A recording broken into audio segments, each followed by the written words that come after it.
Hello everyone, how are you all? All are healthy and safe? Okay, today we will discuss our next exercise 6.4.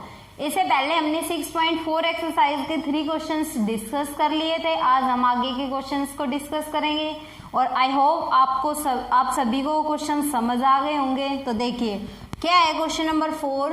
If areas of two similar triangles are equal, ये कह रहा है कि अगर दो triangle similar है और उनका एरिया इक्वल है, prove that they are congruent, तो हमें प्रूव करना है कि वो दोनों ट्रायंगल क्या है, कॉन्ग्रुएंट है। ठीक है, तो कैसे करेंगे देखिए,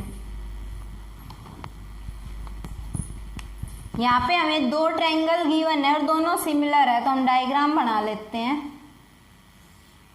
एक ट्रायंगल ली हमने, triangle A B C,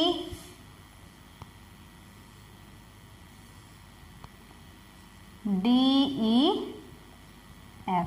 clear.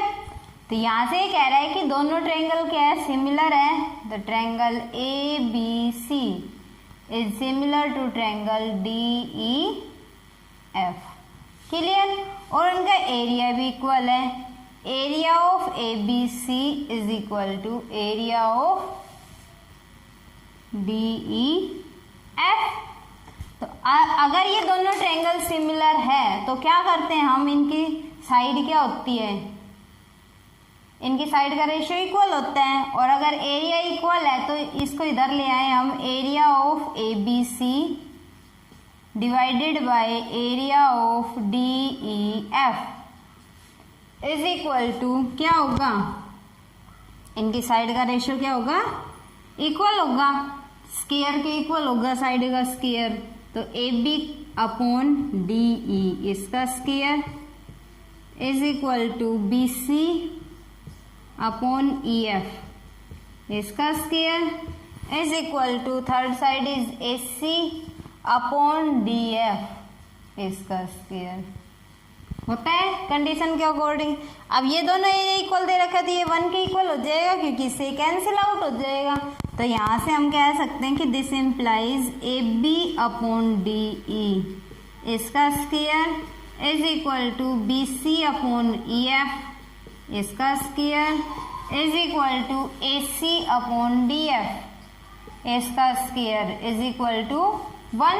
तो यहाँ से हम कोई भी एक साइड उठा लेते हैं। दिस इम्प्लाइज हम ऐसे कह सकते हैं कि A B upon D E का स्क्वायर इज इक्वल टू क्या होगा, 1। तो यहाँ से हम ये भी कह सकते हैं this implies A B upon D E भी 1 के इक्वल होगा अगर स्क्वायर है।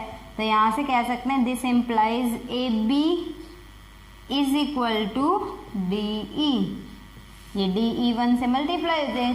सिमिलरली यहाँ पे हम लिख सकते हैं कि similarly B C is equal to E F and A C is equal to D F. अगर हम ये लेते तो ये आ जाता। ठीक है, यहाँ तक क्लियर। अब देखो दोनों ट्रायंगल की साइड्स इक्वल आ गई, इस ट्रायंगल की ये साइड इसके इक्वल आ गई, ये साइड इसके इक्वल और ये वाली साइड इसके इक्वल आ गई। तो हम क्या कह सकते हैं कि ट्रायंगल क्या है, कॉन्ग्रुएंट है। This implies triangle A B C is equal to triangle is congruent to triangle D E F by S S S rule. क्यों? क्योंकि यहाँ से देख सकते हैं हम A B is equal to D, B C is equal to F and A C is equal to D F. तो दोनों ट्रायंगल क्या हो जाएगी, congruent by S S S rule. Clear, यहाँ तक समझ आ गया होगा। चलो देखते हैं नेक्स्ट क्वेश्चन। नेक्स्ट क्वेश्चन क्या है, क्वेश्चन नंबर 5। स्टेटमेंट देखिए 5th क्वेश्चन की।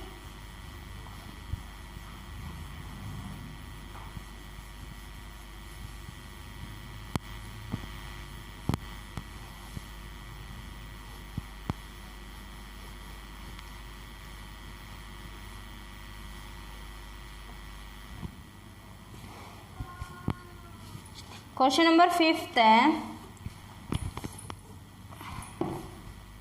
क्या कि D E and F are respectively the mid point of side A B, B C and C of triangle A B C. ये कह रहा है एक triangle A B C given है, एक ट्रायंगल है ए बी सी और इसके जो साइड्स है ए बी का मिड पॉइंट क्या है, डी है, बी सी का मिड पॉइंट क्या है, ई है, एंड सी ए का मिड पॉइंट एफ है। और इनको अगर हम ज्वाइन कर दे तो आगे क्या कहा है, देखो find the ratio of areas of triangle D E F and A B C. A B C और डी ई एफ का रेशियो फाइंड आउट करना है एरिया का, ठीक है। तो हमें क्या निकालना है, area of D E F divided by area of A B C, और वो किसके इक्वल आएगा ये निकालना है। क्लियर। तो अब हम प्रूफ में कैसे करेंगे, या सॉल्यूशन कह सकते हो। सॉल्यूशन में क्योंकि प्रूफ नहीं करवाया, सॉल्यूशन निकलवाया है, तो सॉल्यूशन में क्या करेंगे, जो चीजें हमें गिवन है वो लिख देंगे। Since D E and F are mid point of side A B B C and C A respectively, तो यहाँ पे लिखेंगे since D E and F are mid point of sides A B B C and C A respectively of triangle A B C. Triangle A B C के side A B का mid point D है, B C का mid point ई है, और C D इसका सी ए का mid point F है। Clear. अगर ये मिड पॉइंट है तो ये साइड और ये साइड इक्वल होगी ना। तो यहाँ से क्या कह सकते हैं, this implies A D is equal to D B, या हम कह सकते हैं this implies A D is equal to half of A B का हाफ होगी। और यहाँ से अगर हम ए बी को इधर ले आए तो ये आ जाएगा A D upon A B is equal to 1/2। Clear. Similarly ये भी लिख सकते हैं, सिमिलरली जैसे हमने A D upon A B या ऐसे ए एफ अपॉन ए सी कर सकते हैं, तो A F upon A C is equal to भी 1/2 होगा, and B E upon B C, B E. तो देखो यहाँ तक करने के बाद क्या करेंगे, अब हम ये दोनों ट्रायंगल उठा लेते हैं, triangle A B C and B D E. ठीक, इसके अंदर क्योंकि हमें इसी का रेशियो निकाल, डी ई एफ का रेशियो निकालना है या बी डी ई का रेशियो निकालना है, डी ई एफ का रेशियो निकालना है। तो हम यहाँ से सबसे पहले ले रहे हैं जो हमने निकाला है उसी से, क्या, दिस इम्प्लाइज, देखो A D upon A B और यहाँ से B E upon B C, दोनों 1/2 के इक्वल है। इसको फर्स्ट इक्वेशन मान लेना, इसको second. This implies from 1 and 2, 1 और 2 से A D upon A B is equal to B E upon B C, दोनों 1/2 के इक्वल है, दोनों क्या हो जाएंगे, इक्वल हो जाएंगे आपस में। ठीक है। तो यहाँ से देखो A D upon A B is equal to B E upon B C कब होता है, जब ये लाइन इसके पैरेलल होगी, तभी होगा ना।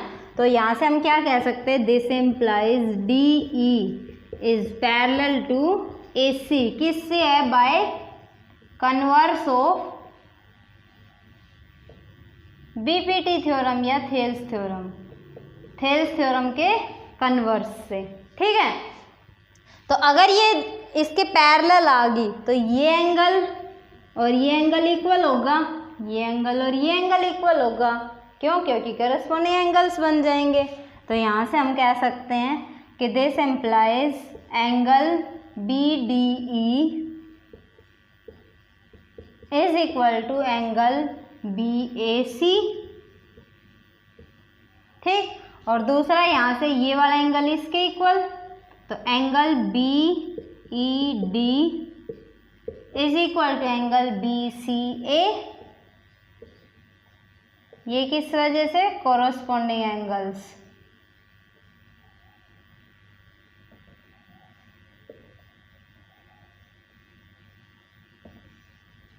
क्लियर, समझ आया सभी को।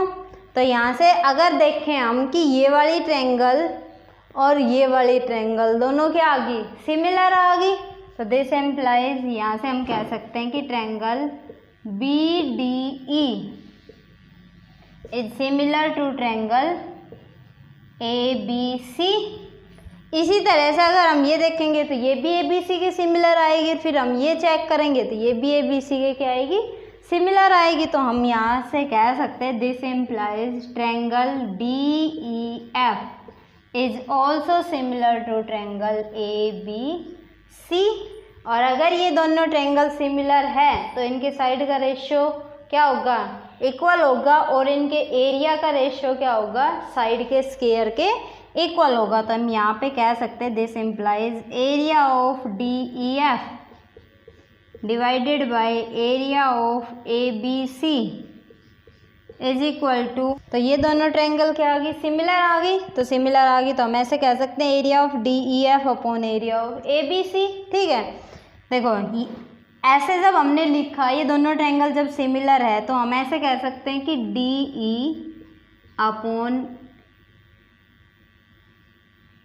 AC इसका स्क्वायर, और DE को हम क्या कह सकते हैं, हाफ ऑफ AC कह सकते हैं। DE is half of AC and divided by क्या है, AC इसका स्क्वायर। AC से AC कैंसिल आउट हो गया, 1 का स्क्वायर 1 और 2 का स्क्वायर 4, तो रेशियो क्या आ गया 1/4। यही हमें निकालना था, area of DEF upon ABC। Clear, समझ आया सभी को? तो चलो आज के लिए इतना ही काफ़ी है।